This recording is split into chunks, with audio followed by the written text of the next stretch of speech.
Hello, my name is Gary, and I was raised in the western United States, so I'm a native English speaker. I hope that you will enjoy this YouTube channel. Thank you for joining us.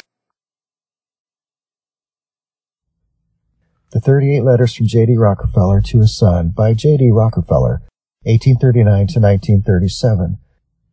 The fifth letter, having the determination to compete. February 19, 1901. Dear John, I have bad news for you. Mr. Benson passed away just last night. I'm very sad. Mr. Benson was my former rival and one of the few adversaries I respected, and I was deeply impressed by his extraordinary talent, tenacity of will, and graceful demeanor. To this day, I remember the joke he made to me after our alliance was formed. He said, Mr. Rockefeller, you are an unrelenting and perfect predator, and losing to those bad guys will make me very sad, because it's like a robbery, but it's a joy to play against a disciplined guy like you. At that time, I couldn't tell whether Benson was complimenting me or criticizing me. I told him, Mr. Benson, if you can replace the predator with the conqueror, I think I will be happy to accept it. He smiled. I deeply admire those warriors who are still fighting bravely in the face of the enemy. Mr. Benson is such a person. Before Benson became my opponent, I had just defeated the largest railroad company in the United States, the Pennsylvania Railroad, and successfully overpowered the fourth and major railroad company in the United States, the Baltimore, Ohio Railroad. In this way, along with my most loyal allies, the Erie Railroad and the New York Central Railroad, all the four major railroad companies in the United States have become instruments obtained in my hands. At the same time, Standard Oil's pipelines extended to the oil fields bit by bit, giving me absolute control over all the major oil lines connecting the wells to the main rail. Frankly speaking, at the time, my influence had extended to every corner of the oil industry, such as oil extraction, oil refining, transportation, and market. I had the power to make oil refineries go bankrupt. But there are people who ignore my authority, such as Mr. Benson. Mr. Benson is an ambitious businessman who is laying a pipeline from Bradford Field to Williamsport to rescue the independent oil producers who are desperate to break free from my shackles for fear of being overwhelmed by me. John, any competition is not an easy game. It's a dynamic game that requires close attention, constant decision-making, or you'll lose if you don't pay attention. Mr. Benson is causing trouble, and I have to get him to stop. At first, I used a set of apparently not very clever tactics to start a contest with Benson. I bought a narrow piece of land along the Pennsylvania state border from north to south at a high price, trying to stop Benson's progress, but Benson took a detour.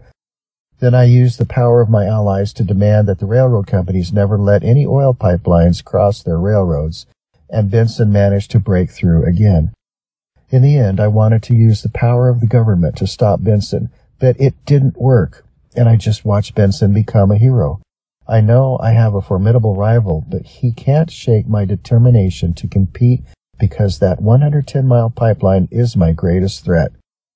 If the oil is allowed to flow unimpeded to New York, then Benson and the others will replace me as the new owner of the New York refining industry, and the same amount will cause me to lose control of the Bradford Field. This is something I cannot allow. My real goal is to get what I want without paying too much, not letting Benson and the others mess around and destroy the market I've worked so hard to build. It's my life. So when that serpent was about to start surging, I proposed to Benson that I wanted to buy their stock, and unfortunately they refused. This angered a lot of us. Mr. O'Day, who oversees the company's pipeline operations, is going to destroy it by force to punish those who don't know what to do. I hate this wicked and contrived idea. Only incompetent people would do such disgusting deeds, and I told O'Day, "Kill your stupid idea. I never thought I would lose, but even if I lose, the only thing I should do is to lose with integrity. If anyone can get behind the scenes without getting caught, he will almost certainly gain a competitive advantage. However, evil and immoral behavior is so dangerous that it will cost him dignity and possibly even jail time, and no deceitful and unethical behavior can last long except for a sound business strategy. It only destroys the bigger picture and makes the future more difficult, if not impossible. We must pay attention to rules because rules create relationships. Relationships lead to long-lasting business, and good deals create more deals. Otherwise, we will end our good fortune early. By my nature, when I meet competition, I destroy competitors, but I don't need a shady victory. I want a happy and complete victory.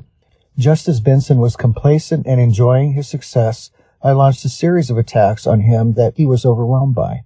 I sent people to send bulk orders to storage tank manufacturers, asking them to guarantee production and delivery on time, leaving them with no time to care for other customers, including Benson. Without storage tanks, oil producers can only extract the crude oil and dump it into the wilderness. At the same time, I slashed the price of pipeline transportation, attracting a large number of refiners who rely on Benson to transport crude oil. An excellent commander will not attack the bunker that has nothing to do with him, but will do his best to destroy the bunker that is enough to capture the whole city. Every round of my attacks hit the spot where Mr. Benson was out of fuel, and I was the victor.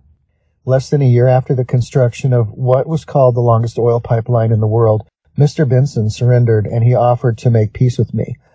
I know this is not their intention, but they know very well that if they continue to fight against me, they will only lose even worse.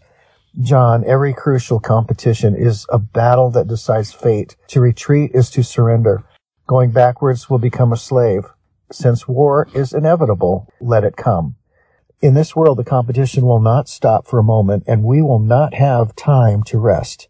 All we can do is to take the steely determination to the challenges and competitions that come with them and keep our spirits high and enjoy them. Otherwise, good results will not be produced.